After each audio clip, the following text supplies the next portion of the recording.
War for Cybertron Kingdom.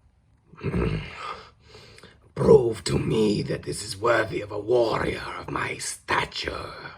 Yeah, and we tootin' our own horn there, little hard lizard lips. My rat trap is awful, but please keep watching.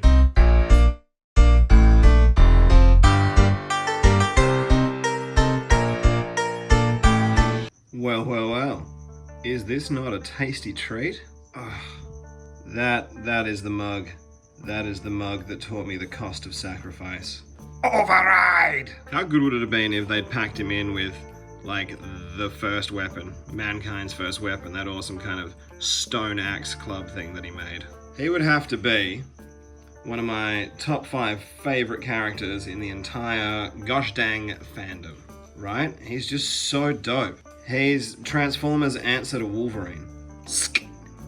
Now, he is by no means perfect, but I really don't think we could have asked for a mainline update that is more on point than this. This is just phenomenal. I'm blown away. On camera and in a lot of the photos I've seen, he comes off a little sort of short-legged looking and like his arms are a little thin. And even looking through the camera now, as I'm like, you know, filming this thing that I'm filming that you're watching, I'm thinking, man, his legs look short and his arms look long, but I promise, in person, he just looks amazing. Ah, the nostalgia power of like being able to lay hands on a figure that looks this much like he did in the show. Just get a load of this resplendent reptilian, would you? Let's have a look. So that head is just to die for. I wouldn't have minded if he'd had his mouth slightly open because he was, you know, so often bearing those chompers through his lizard lips. But, you know, stoic Dinobot. Gene. It's just so good. Like, they've obviously cheated the chest to get that look, but I don't care, because it's the look. Like, there's always a little part of me that's like, if only it could be the way it actually transforms in the thing, that'd make so much more sense. But the modern design philosophy of cheat it till you meet it to get that accuracy, it's fairly won me around over the last few years. He's got all the deets you'd want. This looks great through here with that sort of metallic finish to it. He's still got like the bone piece, which, you know, I'm trying my best here to keep it highbrow, but all of these metallic apps just come off amazing in person. The only thing app-wise that I wish was here that's really lacking is like the silver around his legs. I just wish there was just a few more apps, because the sculpt's here and it looks incredible. You know, they've done themselves dirty by not painting it up. Leather moccasins. What? It's cool. I'm like Brad Pitt in Once Upon a Time in Hollywood. In terms of articulation, you could say, I like the way you move. Boom, doom, doom. I like the way you move. Boom, doom, doom. Head is on a great ball joint. You can get a lot out of that. And because of the way he's cast with his, like, you know, monobrow of meanness, he just looks dope at every angle. A beautiful flat blue for that paintwork. It's coming off much darker on camera than it actually is in real life. In real life, it's blue. And the gold's coming off more gold. Is this like that dress? Am I a meme? Shoulders do a full 180, and then you've got a little bit of extra with this joint, and then as well as that, you get a lot out of that arm. Hi! To go along with this articulation, he's got a bicep swivel, about a 90-degree out of the elbow, twisty wrist, and his awesomely off-putting dino hand. Which, you know, it would feel cheap and like a cop-out, but it's screen accurate. He has a reasonably free and unencumbered waist swivel, which is a must-have for anyone who's striking such mean poses like our dino dude over here. The hips are on a universal joint with a real mean swivel at the thigh. He then has just past 90 maybe degree bend in the knee, and he's got ankle tilt here, and you get a little bit of forward and back as well. Fiddle-diddle-dee. I probably also would have appreciated if these, like this heel and his foot, were a little bit more separate, like if this toe could somehow move separately, because he can be at times a little bit irksome to try and stand, just a little bit. Again, You know, this is, I'm reviewing it, so I'm looking for quibbles. He's freaking dope. So, old Chomper Face does not come empty-handed. I am a considerate guest. He obviously comes with his tail shield and his spinal column rotating stab. I do think that this pink plastic that it's been cast in is truly exceptionally bizarre. Why it wouldn't be like a metallic silver when all of him is metallic is a little bit beyond me. But anyway, You put your right hand in. pull a sword out, go find some prey to concentrate it all about. That's a good grip on that blade, right? Oh, I stabbed him! Oh, I stabbed him again! I smashed him with me giant thumb! You looking to get hurt, boy? And there he is with the shield. It doesn't have any kind of spinning action to it, which I didn't really expect it to, because that kind of gimmickry has not really been the forte of the War for Cybertron trilogy. Supreme articulation and show accuracy has been kind of the focus of this line, which I'm totally cool with. Like, it is fun to be able to spin it, but you know, you can do it yourself if you want to, eh? You can also do that other thing that he sort of sometimes does and take El Sordo and put it in the shield for a weapon that is arguably not as good as either one. It is a reverse Gestalt weapon. This weapon is a part of me. Literally. So, as fresh to death as this guy is, and as much as I am loving him, there are one or two things that I would change about his fits. I do think these arms are just a little bit too thin. Like, Dinobot always had some real sort of like 90s beefcake action. And I do think he is lacking some of that like imposing sort of musculature that he had on the show, and that you see in the Masterpiece version. I don't feel like it would have really hurt the alt mode or anything to thicken those arms out a little bit. And if they weren't going to, maybe the head needed to be just a whisker smaller, just to make it all, you know, feel that little bit more in proportion. Even in terms of like the size of his legs as well, that head probably could have been like 15% smaller, and then he would have, you know, had that real sort of Dinobot silhouette going on. If you don't feel like having those weapons on display, you can always just close it up, and you can store it just, you know, connected to his tail. So that is tucked away for another day. Tuck your tail away, weapons for another day. So before we get into that transformation, let's have a look at some comparisons, shall we? So firstly, let's take a little bit of a stroll down memory lane and have a look at classics Dinobot. It does not compare. I remember at the time being like, man, the only thing wrong with this figure is that he's weirdly the Dino Mustard Man. Aside from his mustardy nature, this is about as good as a Dinobot figure could get. What an idiot, past Ham, you foolish Ham. How far has like the tech come? It's insane. I don't know what's made the differences in molding. I don't know. 3D renders? I don't know, but Jesus, look how good that is. What a glow up. Here he is with the original Dinobot. This is definitely one of those toys where the show took some heavy artistic license. And it's only taken, what, 20 years or so for us to finally get what we saw on TV.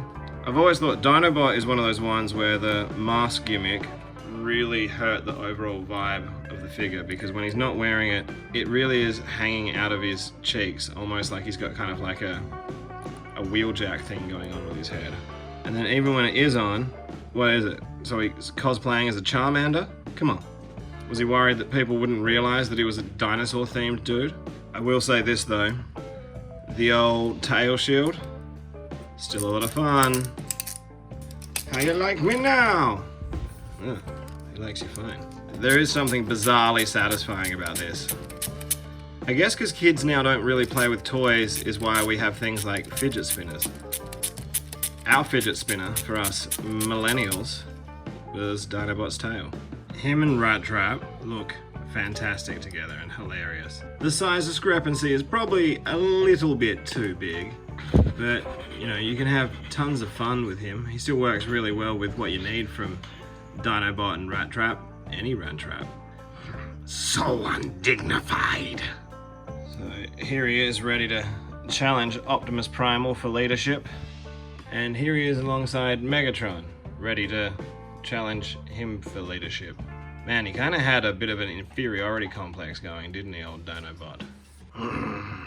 Next person who calls me Starscream will get a claw through the brain module. So with all that said and done, how about we go ahead and have a look at this resplendent reptile in his beast mode.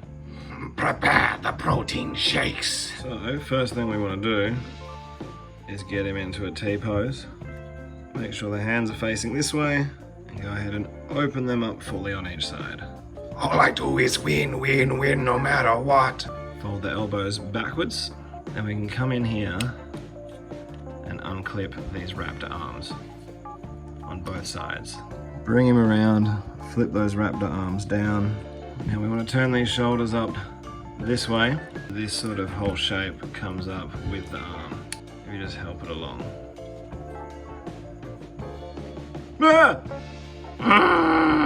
We want to take this piece on each side and rotate it around to collapse it in over here. Same on this side.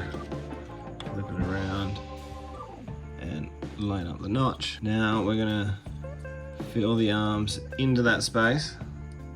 Same on this side, bring it down and into that shape. We want to come around the back and untab this piece, which is in pretty securely. Oh, that's a scary sound. It's held on a tab on the other side. You want to get this, and you want to fold this piece down flat against it to get some more dino back.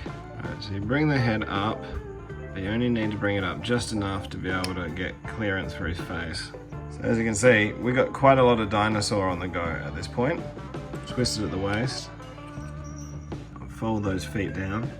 This one's real stiff, which is good in terms of balancing and everything. But while we're here, let's go ahead and fold this up. It's very stiff, which is good, I suppose.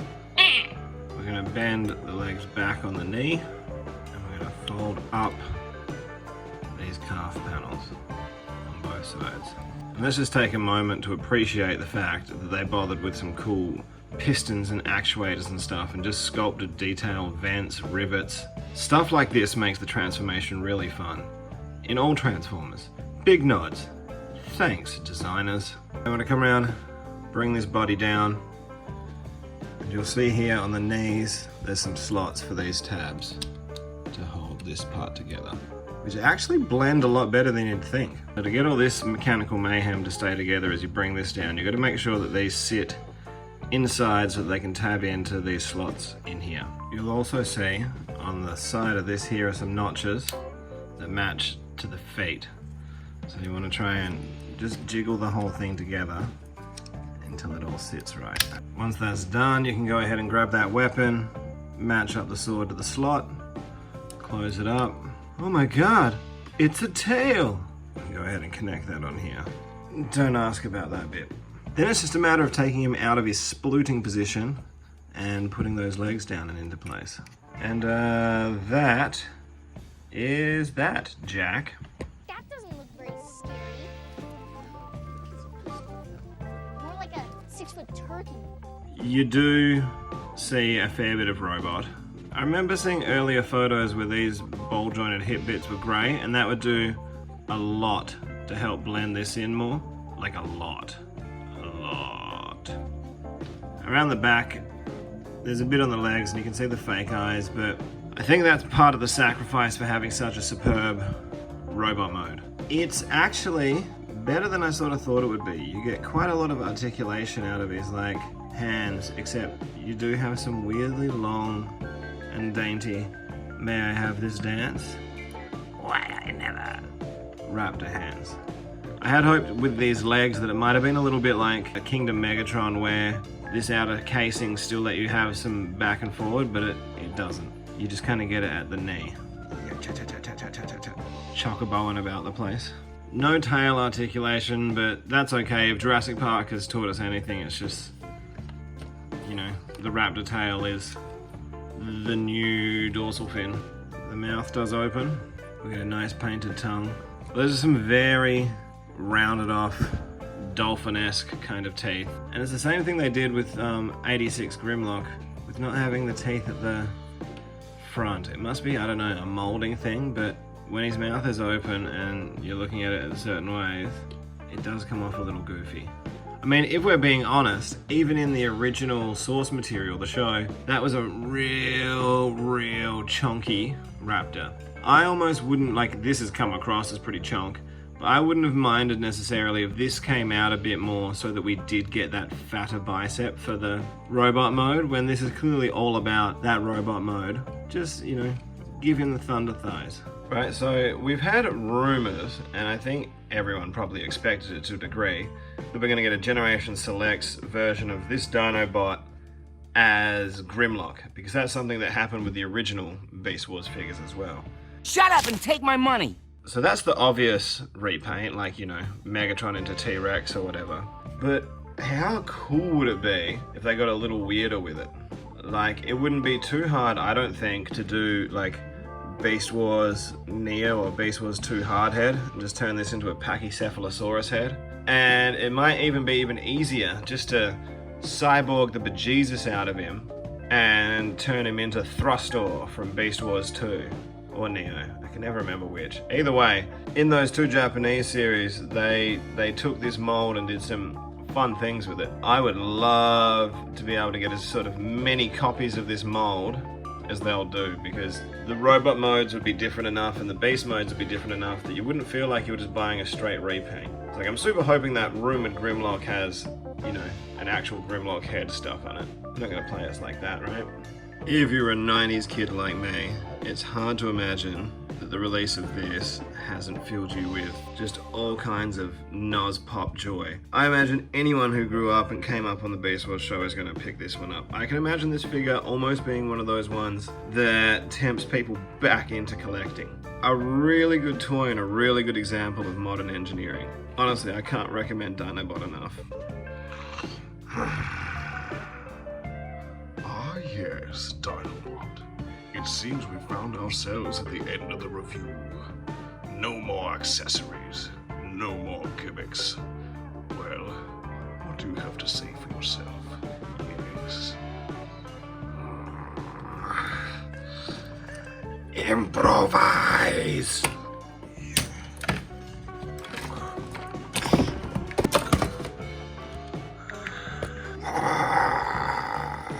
Have you picked him up yet? How do you feel? Let me know in the comments below if you're a fan. And if you, like me, are hanging out for more uses of this mold. Phenomenal.